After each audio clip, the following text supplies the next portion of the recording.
So next up, we're going to have a fireside chat around the topic of AI in organizations, led by Professor Melissa Valentine, who is on her way up here. Please join me in welcoming Eric Horvitz.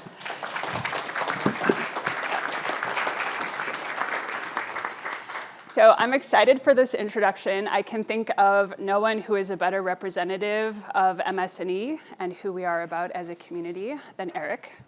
So, kind of you.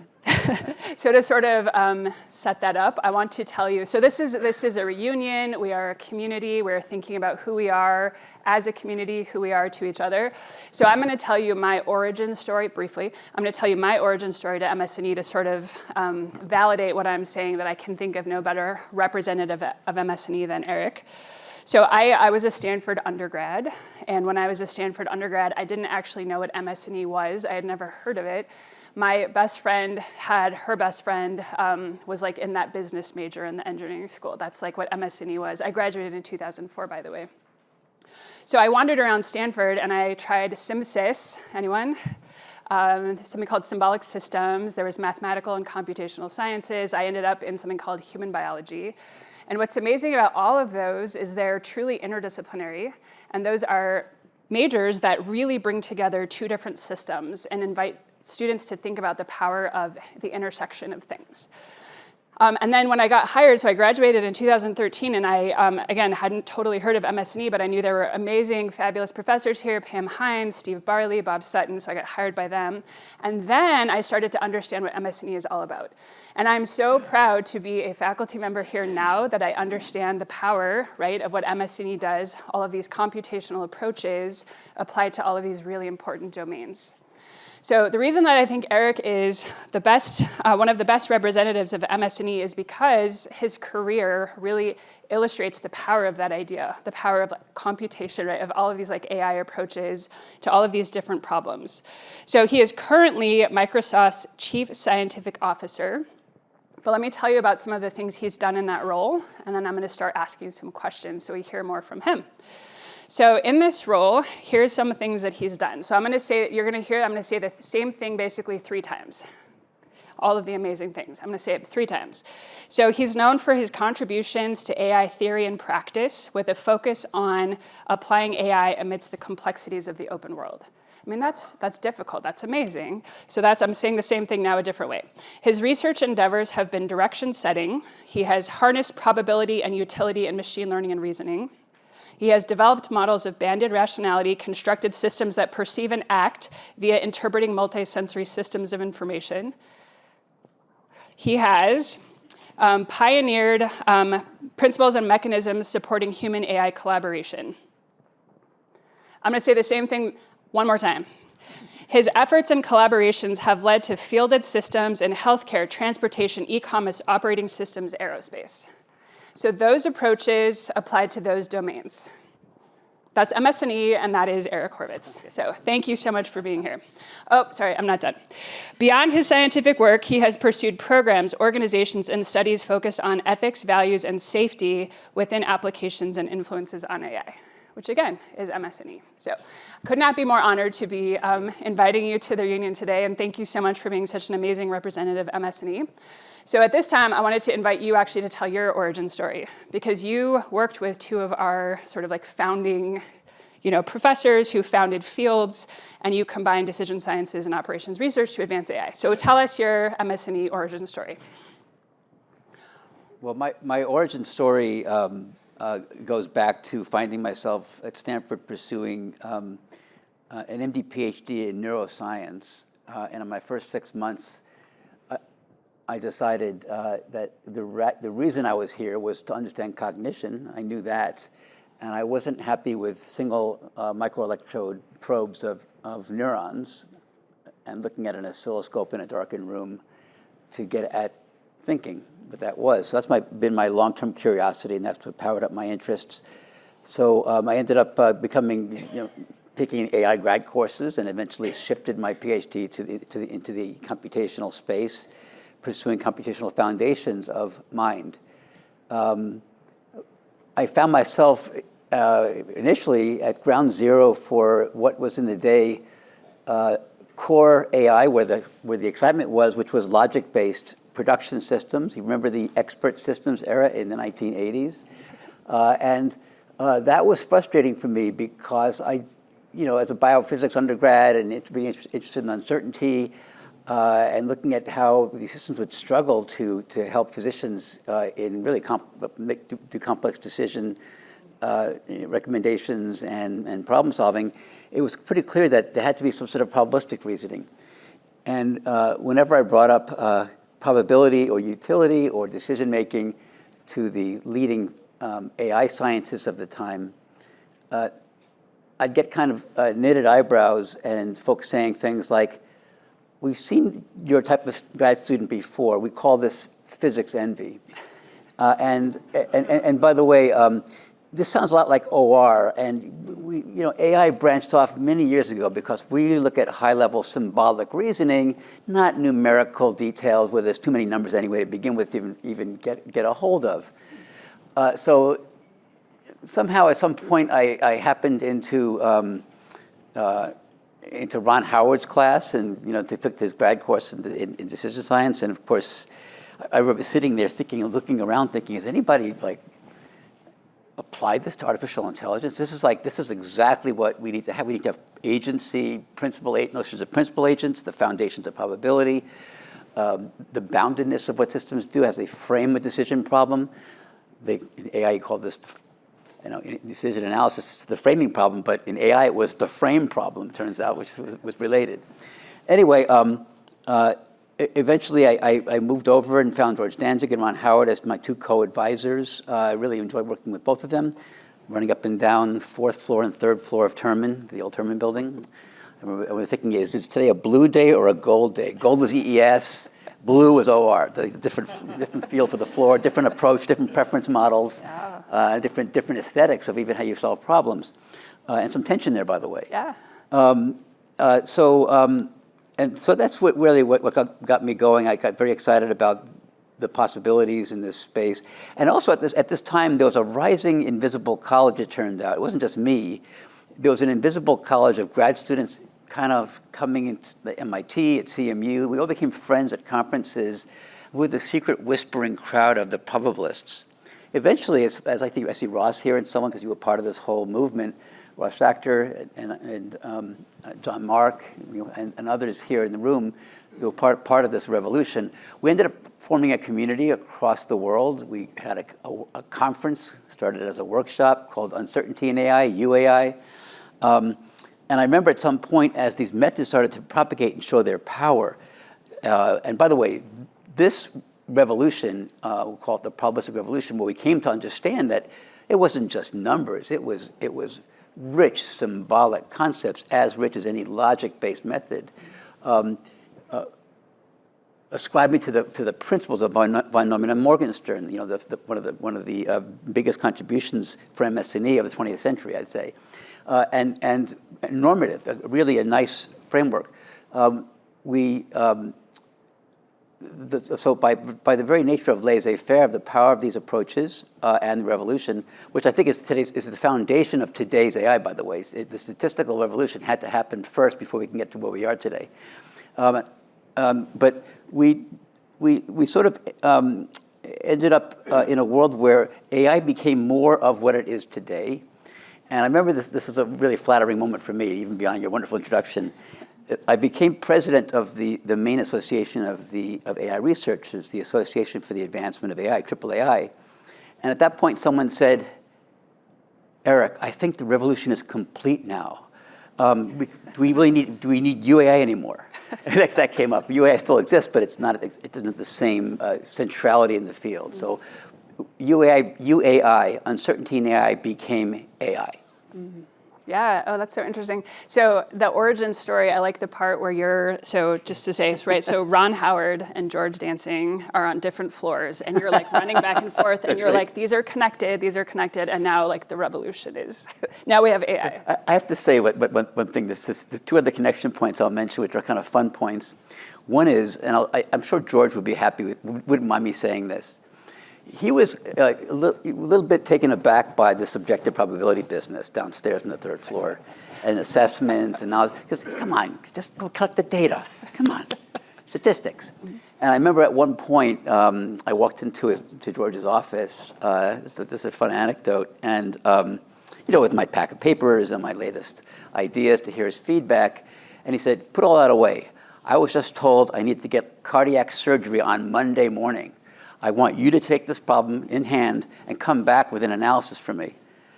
And here I was. He had a stenotic aortic valve. He knew I had this medical background, which I stayed in because I was curious about the application area. And I said, okay. I hit the Lane Library looking for statistics, and there was almost nothing about like what would happen if you didn't follow what the doctor said, if you waited, for example, and deferred. So I had to start doing assessments of various kinds and generalizations, and working with George on here's how you do utility assessment. He was very happy to help out with this because this is his life and death. Yeah. And it really, to me, joined the third floor and the fourth floor because he was seeing the possibility when you have limited data, you need human preference information. Here's what you do. I remember I delivered him a sheaf of paper with output from some programs and so on, and it said, do not listen to your doctors. Wait 1 year. And we went through all the prep, and a lot of this was based on his preferences that for which the problem was very sensitive, it turned out. And I could talk more about that another time. But he said, he looked at the information, he got back to me with a pencil behind his ear, and he said, I agree with this whole thing. And so he went to the doctor, the doctor said, who is this medical student? He hasn't got his MD degree yet. Anyway, so it was an interesting join between these two disciplines, and I have to say that the other join was that at my wedding, some of you were at my wedding to Mary, after the sanctuary became empty, I came back later and I saw Ron Howard and George Danzig sitting in the back pew together like this, smiling. And I said, what's going on? I said, we just figured out we're both happy with the name, EESOR. And I said, 1996. So another join, Yeah. That's amazing. Yeah, that's a fantastic origin story and continued illustrations of the power of that intersection of like the joining that. Yeah, fantastic. That's great. Wonderful. So you are now Chief Scientific Officer at Microsoft. Could you speak a little bit about your current role there and how you've sort of continued this like MS&E tradition of the join, we'll call it?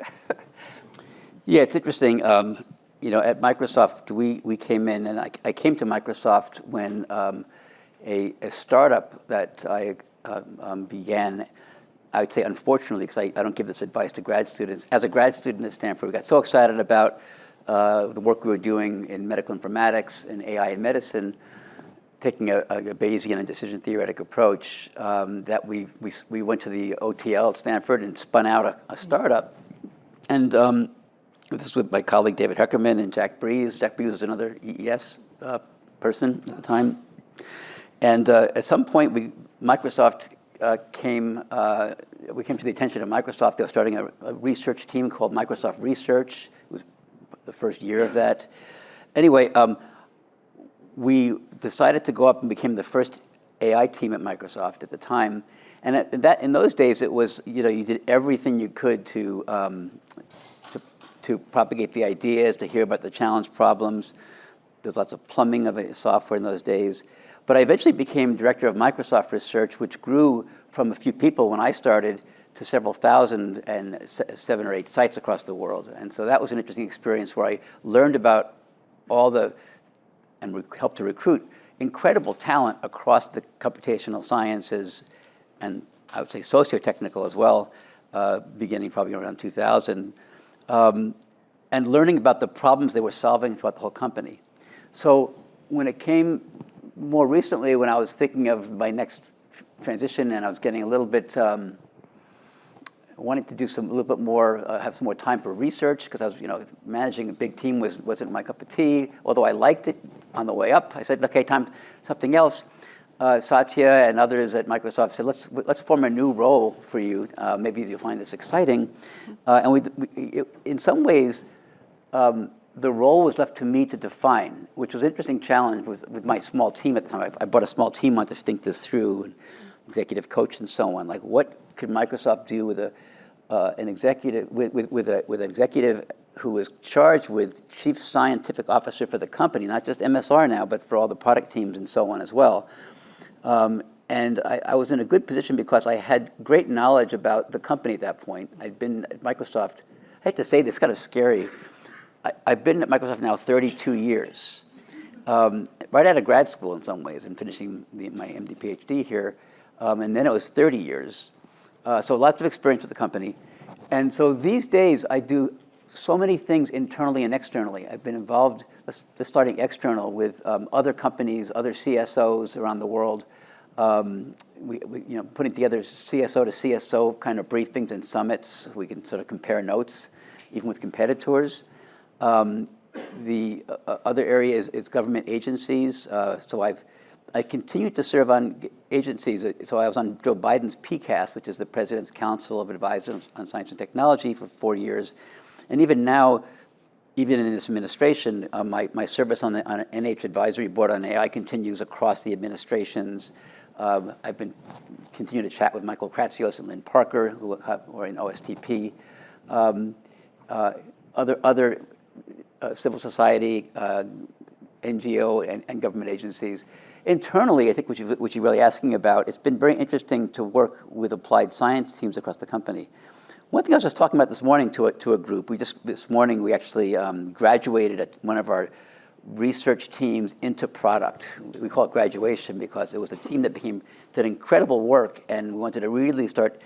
It's actually a very interesting team called, if anybody know what Guidance is, it's an open source code base that lets you, going back to your first question, lets you interleave logic and symbolic reasoning with stochastic generation coming out of these models. Anyway, it's became so successful, we transferred it. And I was talking a little bit about the history at Microsoft and like why it was a good thing to be graduated now, in quotes. And it's the following. At Microsoft in 1992, and I used to have slides on this for all hands meetings, Microsoft research showing up and then growing to about 100 people by 1995, and then eventually to 1,000 people with 3 sites by 2000, was like a Berkeley or a Hoover Institute, like a tower in the middle of a large rural field.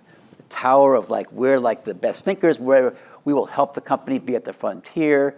We will transfer technologies as needed.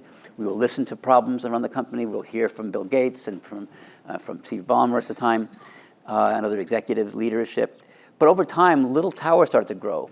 You can imagine at a company like Microsoft now, like the Xbox team, HoloLens team, the teams in our healthcare, HLS, healthcare and life sciences, they all have very, very deep applied science teams with PhDs and MDs and MD PhDs of their own. And so the question has been, how do you coordinate across the company? What does it mean for the role of Microsoft Research as it evolves with these towers all about right now, and has to sort of redefine itself in terms of what added value it brings as a Bell Labs-like concentration of expertise in one place.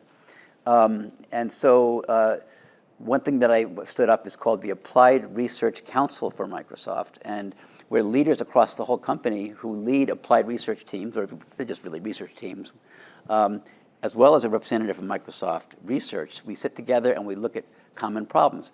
I heard in the last panel someone talking about, one of your panelists talking about hallucinations. Oh yeah, this is an interesting problem with these autoregressive models. Maybe that problem will be here forever. Maybe we'll solve it. Well, it turns out different groups at Microsoft were solving that problem in different ways and shipping products out to the world. Not even talking to each other about what might work well, what are best practices. So, like I called together a workshop on hallucination workshop. Let's get all the key engineers from across the company together, and let's hear what we're doing about this, because we have like customers and clients, on the line here, listening to these recommendations. Things like that happen all the time now across the company. The other thing that I've done is I've done some socio-technical, we'll call them MS&E style things for some of the MS&E work, which is I stood up in 2016 when I was still MSR director, the Ether Committee. kind of stood in short for AI ethics and effects in engineering and research. That led to Microsoft's whole approach to responsible AI, which is one of the best, I think, in the world now, one of the richest and longest lived in terms of self-regulation. We have a deployment safety board. We have a sensitive uses review panel. Every single Microsoft product that has a foundation model in it has to go through the deployment safety board. And we have a joint DSB with OpenAI for anything that OpenAI ships. I sit on serve in this board. We all look at the safety reports, all the metrics. We ask questions. We hold up products. I remember just a few years ago, I think one of the best applications to date, and I have complaints about Microsoft products, by the way. And people hear me talk this way at Microsoft, because to the side, there's lots of fervor in snapping on a foundation model onto an existing software, and it really is snapped on and shipped, and okay, we did it, guys. Totally. And it really is sort of the least thing you can do with an interactive experience and really leveraging AI technologies. But one of the best, I thought, was Teams. And the fact that Teams, you can jump onto a meeting, and if you're late, you can catch up quickly by looking at the summaries, action items. You can find out all sorts of things. Well, the first version that was ready to ship, turns out you could ask questions about people, like who was the most shy, and who was dominating this meeting. And so, and the system would say, yeah, it's a really good point. Ross Shachter, he wouldn't shut up. Sorry, Ross. Anyway, this is an example. Yeah. But applying anything, Ross. Yeah. Just happen to see your beaming face just now. Anyway, but so we had to sort of, like we said, the product will not ship. You go back to the drawing board. We had metrics for this on the idea of probing psychological and social sensitive areas that would have to be fixed and addressed. We came up with a responsible AI standard now that's part of compliance called the Responsible AI Standard version 2 right now. That's out. And we've shared that with the community, with other companies and so on. Mm-hmm. So it gives you a sense for the kinds of things we do. Yeah, that's really interesting. So I'm going to ask my last question, and then really that it? Because am I talking too much? No, not at all. I'm signaling that I'm going to ask for questions from the audience in just a moment, just so people can start thinking about it. But my last question is a big one, so we may not finish. So what we're hearing. So you were here. Ron Howard, George Dancing, you saw the connection, you were able to, yes. join these different connections. And then I think what's also so interesting about what you're describing now, so then you go to Microsoft and you're able to really kind of shape the way some of these technologies are being applied, productionized in industry. I mean, they're touching all of our lives. I was on Teams earlier today asking about who was the most shy in the meeting or whatever.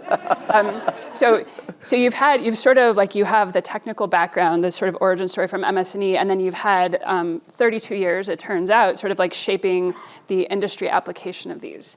So, and that is like so MS&E, that is so us. So that's the question I want to ask you, because here we are, 25 years in at MS&E, and at a reunion, we can look to the past. What have we done the last 25 years? But then we can't totally predict the future, but we can kind of prepare for it. So based on your experience, sort of having that foundation here in MS&E, and then having all of that experience really shaping the industry application of these important technologies, what sort of is your thoughts on preparing for the future, preparing for the next 25 years of this MS&E community?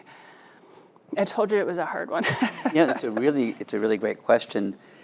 I gave a talk recently to students in a class, and I ended it by saying, I think it's half undergrads, half grad students.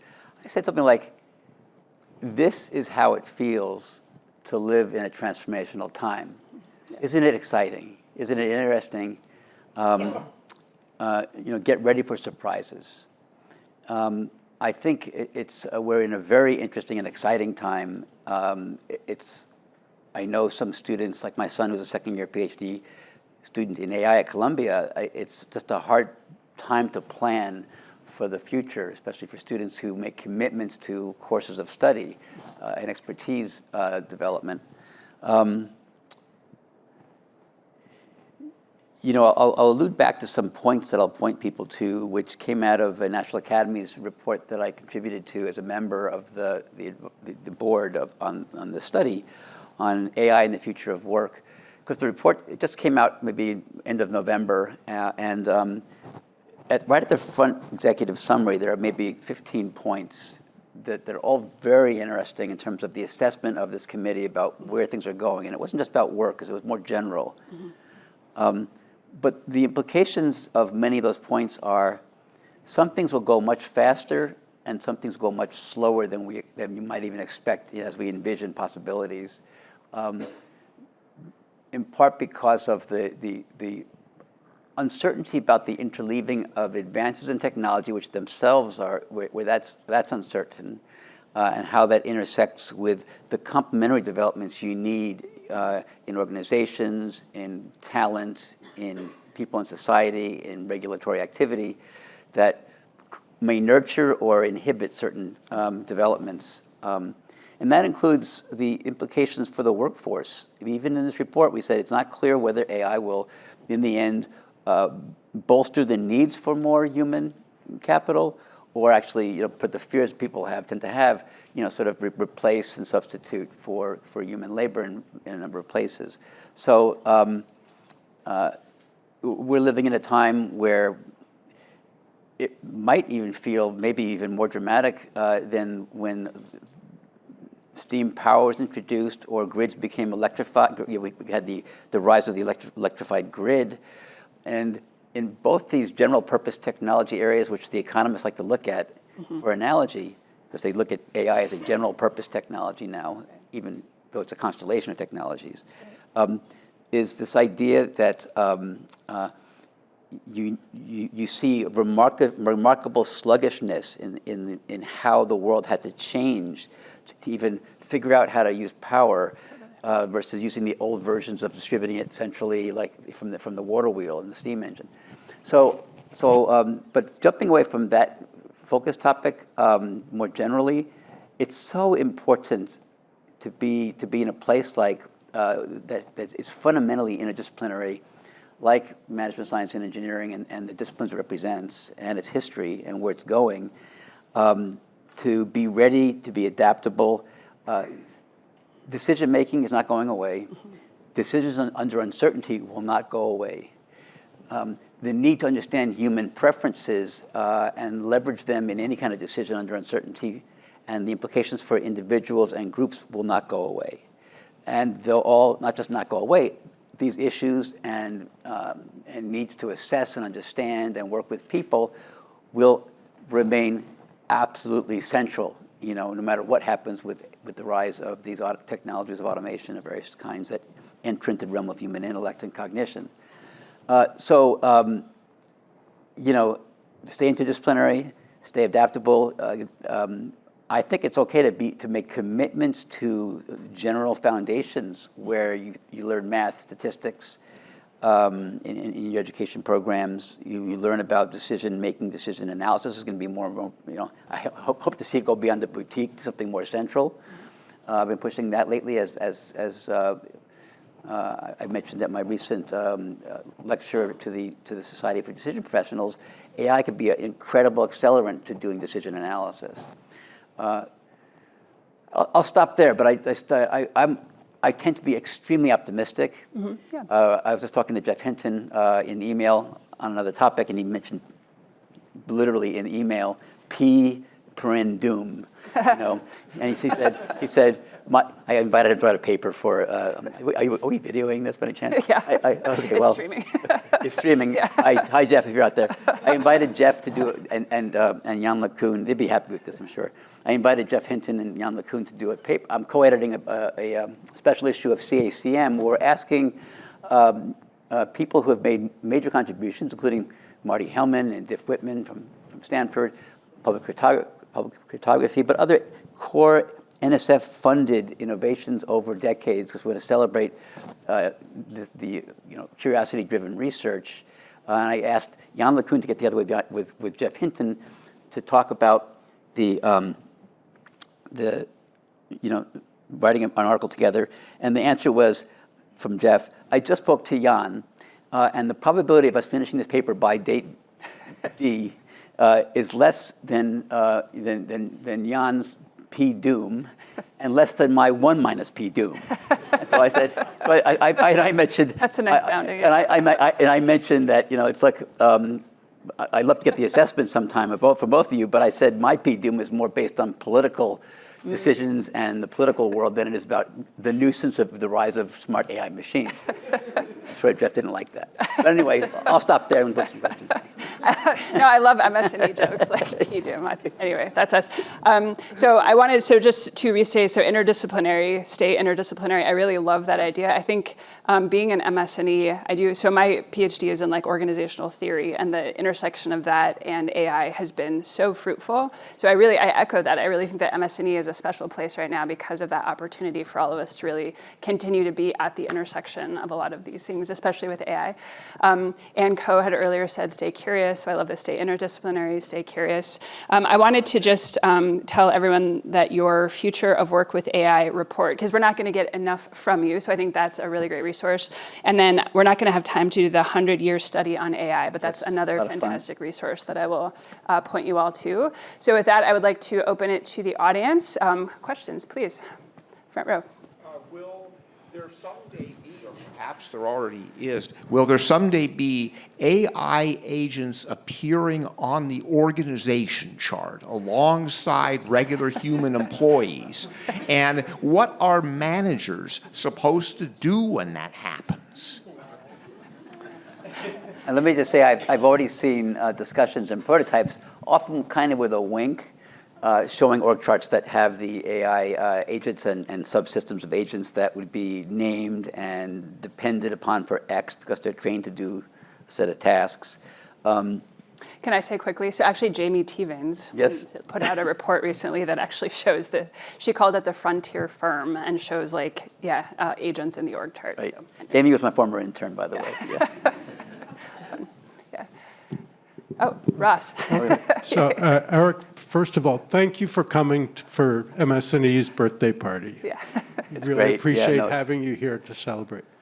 I was going to ask this before you even mentioned PDoom, but I appreciate that Microsoft has safeguards in the deployment of AI systems, but we seem to be in something of an arms race about AI internationally, and there's a lot of pressure to not restrict the development of AI in other companies in the US and in other countries.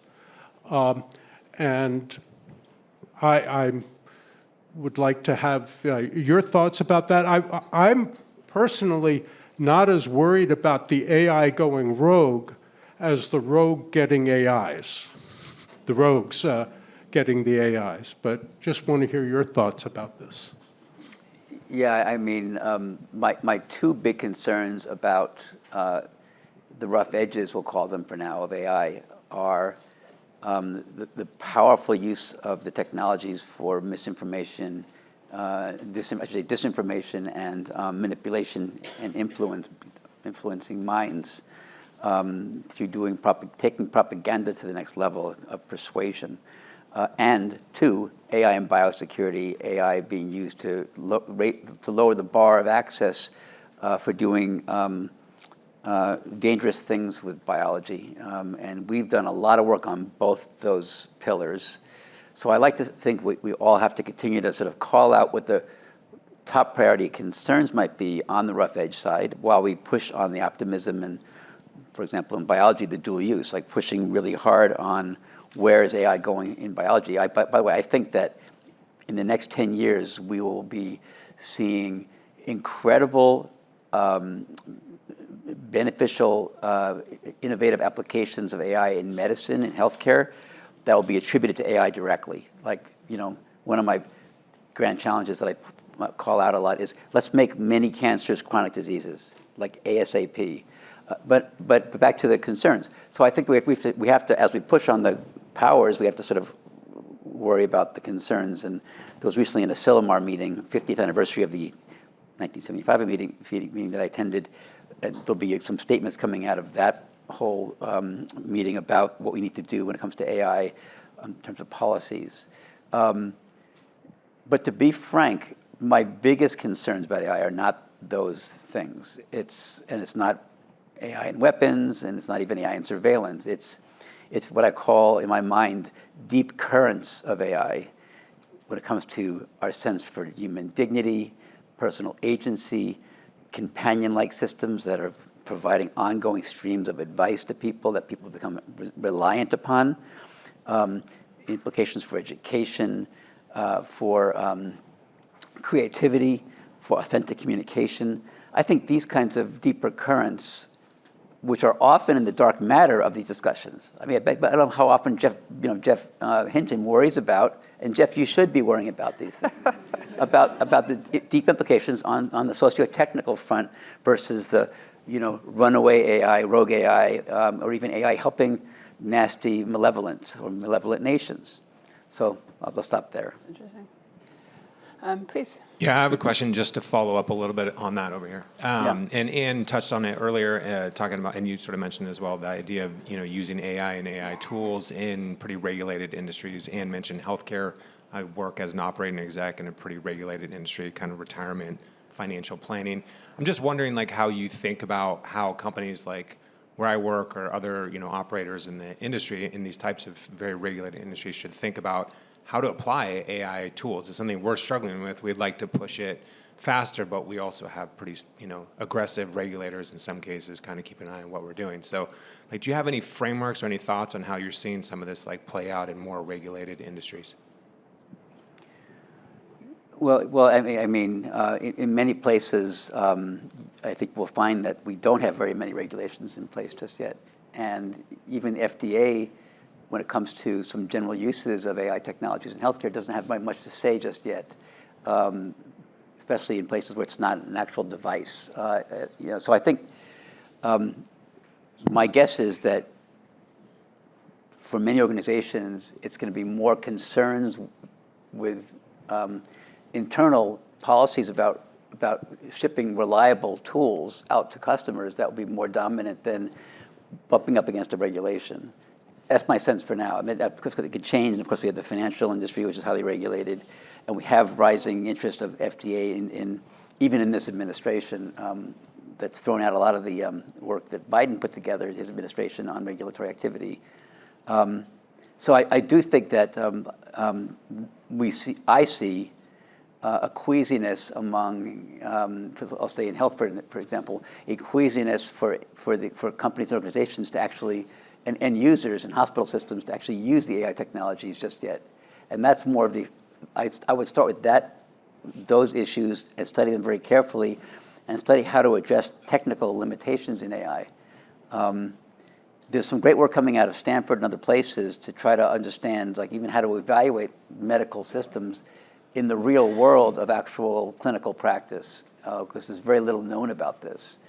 I mean, we've done, my team did a bunch of work on how well can AI do on medical competency exams. We show it can superstar. It can ace the USMLE Step 1, Step 2, and Step 3. And anybody who's taken these exams, who've gotten an MD, you'll know that USMLE Step 3 is you practice medicine. You're certified to practice medicine.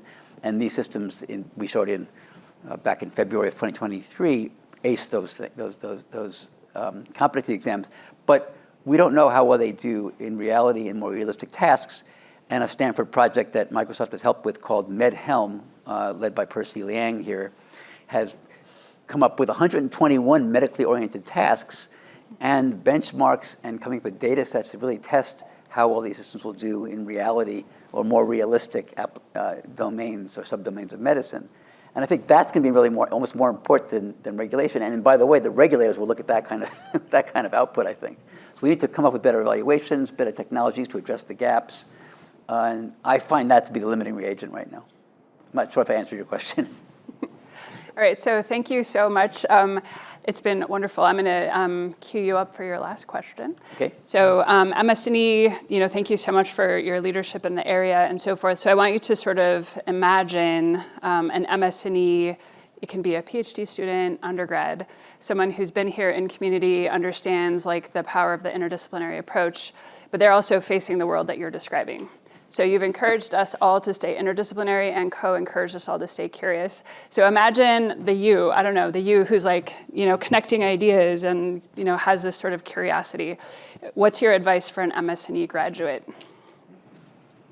Well, first of all, make sure you learn thoroughly probability theory, understand axioms of utility theory, take and master decision analysis, practice decision analysis. Yeah. It's like, I can't imagine anything. Yes. Because those skills will Yeah. serve you for life, and no matter what happens to technically or even socio-technically in the world. I think track things very closely. The reason we co-created, my wife and I funded the first version of this AI index at Stanford was we need to track trends very carefully, understand their implications, and that comes to not just looking at a curve, but understanding the interdisciplinary implications. And so I think just become great at socio-technical, technical, and master decision analysis. That's so bad, yeah. All right, thank you.